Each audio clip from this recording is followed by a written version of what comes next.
I sit cross-legged on the hardwood floor of my parents' Portland living room, surrounded by torn wrapping paper and the artificial pine scent of Christmas morning.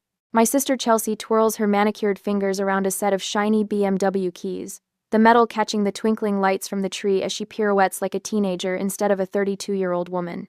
"I can't believe it," she squeals, bouncing on her toes. "My own Beamer."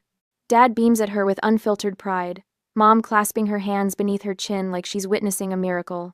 The car sits in the driveway, a glossy white testament to parental devotion, complete with an enormous red bow that probably cost more than what they spent on my entire Christmas. Meanwhile, I stare at the object in my lap, a plastic piggy bank, shaped like a cartoon character from a children's show I outgrew 25 years ago. The price tag they forgot to remove reads $1.99. "Open it," Mom urges, gesturing toward the small rubber stopper on the bottom. My fingers feel numb as I comply. 2 crisp $1 bills flutter out. "It's the start of your future home fund, honey," Dad announces with a dismissive wave. "You're always so responsible with money, not like some people." He winks at Chelsea, who pretends to look offended. The silence stretches like taffy between us until Mom fills it. Chelsea needs reliable transportation for her new graphic design clients. Those artsy types expect a certain image, you know. Chelsea drops onto the couch beside me, her expensive perfume clouding my senses. "Don't worry, sis. I'll drive you around whenever you need." She pats my knee with patronizing gentleness. "Your little Toyota must be on its last legs by now. The Toyota that carried me through 7 hours of mountain passes yesterday. The Toyota I paid off myself 3 years ago. The Toyota that's more reliable than any relationship in this room." I can't breathe. 34 years of moments just like this one crystallize in my mind with perfect clarity. This isn't an anomaly, it's the pattern of my entire life. Just this morning, I had carefully wrapped their gifts, a leather briefcase for Dad, that cost 2 weeks' salary, the silver bracelet Mom had admired in a Seattle boutique window, the professional camera lens Chelsea had casually mentioned wanting, all purchased by setting aside a little from each paycheck for months. I'd rehearsed my announcement during the entire drive down from Seattle. Senior structural engineer. The promotion I'd earned through nights and weekends of extra work, designing buildings that would stand for generations. I'd imagined their faces lighting up with pride, finally seeing me as something more than Chelsea's responsible older sister. Maybe this Christmas will finally be different, I'd whispered to myself at each rest stop, at each gas station, at each mile marker. My hands tremble as I place the piggy bank on the coffee table. The plastic makes a hollow sound against the glass. "Excuse me," I manage, my voice sounding like it belongs to someone else. "Bathroom." I walk, don't run up the familiar stairs, past the wall of family photos where Chelsea's face dominates every frame. The bathroom door closes behind me with a soft click before I twist the lock. My reflection stares back at me, eyes too dry, face too composed. I press my palms against the cold marble counter, waiting for tears that won't come. The pressure builds in my chest instead, like concrete hardening around my lungs. People talk about heartbreak like it's abstract. It's not. I feel each chamber of my heart contracting painfully, blood struggling to push through narrowing vessels. My sternum aches like someone has pressed a knee against it. This is what dying feels like, I think. Not dramatic, just diminishing. The night stretches endlessly as I lie awake in my childhood bedroom, listening to Chelsea's laughter from downstairs as she and my parents plan her first road trip in the new car. At 2:17 a.m., I finally sit up. I pack quickly, taking only what matters: the faded, stuffed bear my grandmother gave me, the photo album from college, the small wooden box containing my first professional blueprint. The expensive gifts I've given them over the years stay where they are. They were never about gratitude anyway. The house is silent as I carry my suitcase down the stairs.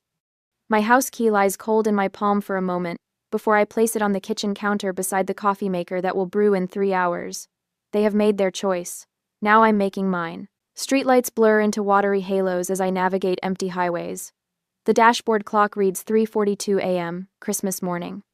My windshield wipers battle against thickening snow while Bing Crosby croons about white Christmases from the radio. I twist the volume knob until his voice fades to silence. "Have yourself a merry little Christmas," I whisper to the empty passenger seat, my voice breaking on "merry." The irony burns like acid. Through Portland's southern outskirts, my Toyota's heater struggles against the December chill. 7 years old with 200,000 miles, this car carried me through college, first jobs, promotions. It never complained about mountain passes or tight parking spots. Unlike the gleaming BMW sitting in my parents' driveway with its ridiculous red bow, my car earned its place in my life. Around 6, my phone buzzes against the center console. I glance down to see Mom's face lighting up the screen. Not, "Are you safe?" Or, "Please come home." Just, "Did you remember to pay the electric bill for the cabin before you left Seattle?" The cabin they bought for weekend getaways that Chelsea uses for Instagram photo shoots. A semi-truck passes, spraying slush across my windshield. For 3 terrifying seconds, I drive blind until the wipers clear enough space to see. My hands shake against the steering wheel as memories flood faster than the wipers can clear them away. 5th birthday. Chelsea's princess party with professional decorations, pony rides, and a 3-tier castle cake, 30 neighborhood kids in party hats. My celebration the following year: grocery store sheet cake, 2 friends from kindergarten, party supplies from the dollar bin. Your sister needs the social stimulation. Dad explained when I asked why. You're more independent. Independent. Their code for, you don't need us. High school graduation. Valedictorian. My carefully crafted speech about persistence and dreams. Empty seats in the family section because Chelsea's junior varsity soccer team had an away game. We'll watch the recording, Mom promised. The VHS tape sat unwrapped on my dresser until I left for college. Your sister needs the encouragement, Mom said. You always succeed without our help. Without help. Their code for, you're on your own. College years flash before me as highway signs count down miles to the California border. Working 25 hours weekly at the campus bookstore and cafeteria. Taking maximum course loads to graduate early. Stretching student loans and scholarships while Chelsea explored artistic inspiration across Europe on our parents' dime. Your sister needs to find herself. Dad insisted during one of our rare phone calls. You've always known exactly who you are. Known who I am. Their code for, you don't deserve exploration. My phone buzzes again. Dad this time. I let it ring until voicemail catches it. The first hint of dawn lightens the eastern horizon as tears blur oncoming headlights into golden streaks. I pull onto the shoulder, hazards blinking, and press my forehead against the steering wheel. The patterns crystallize with sudden clarity. Dad controlling the money, withholding from me while bankrolling Chelsea's every whim. Mom manipulating emotions, making me feel selfish for wanting even scraps of attention. The perfect system. One parent handling financial favoritism, the other maintaining emotional control. My phone rings again. Not family this time. Monica Perez, my college roommate turned lifelong friend. Where are you? Her voice, warm and worried, fills the car through Bluetooth. Somewhere in southern Oregon. My voice sounds hollow, unrecognizable. Heading south. To where? I don't know. The line goes quiet for a moment. Then, come to San Francisco. Stay with me. Family doesn't treat family like this. Monica knows. She witnessed the evidence firsthand during college. The packages that arrived for me containing practical necessities while Chelsea received designer clothes. The holiday breaks when I stayed in dorms because flying home was too expensive the same years my parents took Chelsea to Aspen and Maui. I can't impose. Stop. Monica's voice turns firm. You've spent your whole life being the helper. Let someone help you for once. The words crack something open inside me. Help. Such a simple concept, yet foreign to my experience. In my family, help flows one direction toward Chelsea, toward my parents, never toward me. Okay. I whisper, surprising myself. Text me your location every hour. Drive safe. I'm making up the guest room. The call ends. I ease back onto the highway, wipers clearing fresh snow. For the first time since leaving Portland, my shoulders lower slightly from their defensive hunch. By 7:30 a.m., I cross the California state line.